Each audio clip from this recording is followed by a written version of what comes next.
Item ಯಾವುದೇ ಇರಲಿ try ಮಾಡಿ ಆಚಿ ಚಿಕನ್ ಮಸಾಲಾ. ಗ್ಯಾಸ್ ಸಮಸ್ಯೆಯ ಕುರಿತಂತೆ ಬೆಂಗಳೂರಿನಲ್ಲಿ ಗೃಹ ಸಚಿವ ಪರಮೇಶ್ವರ್ ಹೇಳಿಕೆಯನ್ನ ಕೊಟ್ಟಿದ್ದಾರೆ. ಸಿಎಂ ಜೊತೆಗೆ ಚರ್ಚೆಯನ್ನ ಮಾಡಿ ಕೇಂದ್ರಕ್ಕೆ ಪತ್ರವನ್ನ ಬರೆಯಲಾಗಿದೆ. ನಮ್ಮ ಪಾಲನ್ನ ಕೊಡಿ ಅಂತ ಕೇಂದ್ರಕ್ಕೆ ಕೇಳಿದ್ದಾರೆ. ನಮ್ಮ ಮನವಿಗೆ ಕೇಂದ್ರ ಸರ್ಕಾರ ಈಗ ಏನಿದ್ರು ಸ್ಪಂದನೆಯನ್ನ ನೀಡಬೇಕು, ಸ್ಪಂದಿಸಬೇಕು. ಹೆಚ್ಚು ಹಡಗು ಬಂದ ಮೇಲೆ ಸಮಸ್ಯೆ ಬಗೆಹರಿಯುತ್ತೆ. ಇನ್ನು ಗ್ಯಾಸ್ ಸಮಸ್ಯೆಯ ಕುರಿತಂತೆ ಸಚಿವ ಮುನಿಯಪ್ಪ ನೇತೃತ್ವದಲ್ಲಿ ಮೀಟಿಂಗ್ ವಿಚಾರಕ್ಕೆ ಸಂಬಂಧಪಟ್ಟಂತೆಯೂ ಕೂಡ ಮಾತನಾಡಿದ್ದಾರೆ. ಸಂಬಂಧಪಟ್ಟ ಸಚಿವರಿದ್ದಾರೆ, ಈಗಾಗಲೇ ಮುಖ್ಯಮಂತ್ರಿಗಳ ಜೊತೆಗೆ ಚರ್ಚೆ ಮಾಡಿ ಕೇಂದ್ರಕ್ಕೆ ಪತ್ರವನ್ನ ಬರೆದಿದ್ದಾರೆ. ಅದಕ್ಕೆ ಕೇಂದ್ರ ಸ್ಪಂದನೆಯನ್ನ ನೀಡಬೇಕು. ಈಗ ಸಿಸ್ಫೈರ್ ಆಗ್ತಾ ಇದೆ ಅಂತ ಸುದ್ದಿಗಳು ಹರಿದಾಡ್ತಾ ಇದೆ. ಈ ಸಮಯದಲ್ಲಿ ಹೆಚ್ಚು ಹಡಗುಗಳು ಪಾಸ್ ಆದ್ರೆ ಆಗ ನಮಗೆ ಸಿಗತ್ತೆ, ಯಾವುದೇ ರೀತಿಯಾದಂತಹ ಸಮಸ್ಯೆಗಳು ಆಗುವುದಿಲ್ಲ. ಹಡಗು ಬಂದ ಮೇಲೆ ಈ ಒಂದು ಸಮಸ್ಯೆ ಬಗೆಹರಿಯುತ್ತೆ ಅಂತ ಅಂದುಕೊಂಡಿದ್ದೀನಿ ಅಂತ ಹೇಳಿ ಬೆಂಗಳೂರಿನಲ್ಲಿ ಗೃಹ ಸಚಿವ ಪರಮೇಶ್ವರ್ ಈ ರೀತಿಯಾಗಿ ಹೇಳಿಕೆ ಕೊಟ್ಟಿದ್ದಾರೆ.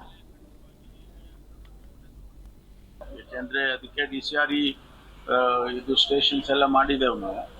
ಅದೇ ಒಂದು ಸಪರೇಟ್ ಡಿಪಾರ್ಟ್ಮೆಂಟ್ ಅನ್ನೇ ಮಾಡಿರೋದ್ರಿಂದ ಮಾಹಿತಿ ತಗೊಳ್ತೀನಿ. ಅಲ್ಲ, ಮಾಹಿತಿ ತಗೊಂಡು ಅದಕ್ಕೇನು ಕ್ರಮ ತಗೋಬೇಕೋ, ಯಾರು ತಪ್ಪು ಮಾಡಿದ್ದಾರೆ ಅವ್ರ ಮೇಲೆ ಖಂಡಿತವಾಗಿ ಕ್ರಮ ತಗೊಂಡೇ ತಗೊಳ್ತೀವಿ. ಎಲ್ಲದನ್ನು ನಾನೇ ಉತ್ತರ ಕೊಡಕ್ಕೆ 100 ಪ್ರಶ್ನೆ ಕೇಳಿದ್ರೆ 100ಕ್ಕೆ ಉತ್ತರ ಕೊಡಕ್ಕಾಗಲ್ಲಪ್ಪ. ನಮಗೆ ಸಂಬಂಧಪಟ್ಟಿದ್ದು ಕೇಳಿ.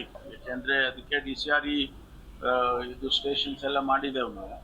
ಅದೇ ಒಂದು ಸಪರೇಟ್ ಡಿಪಾರ್ಟ್ಮೆಂಟ್ ಅನ್ನೇ ಮಾಡಿರೋದು.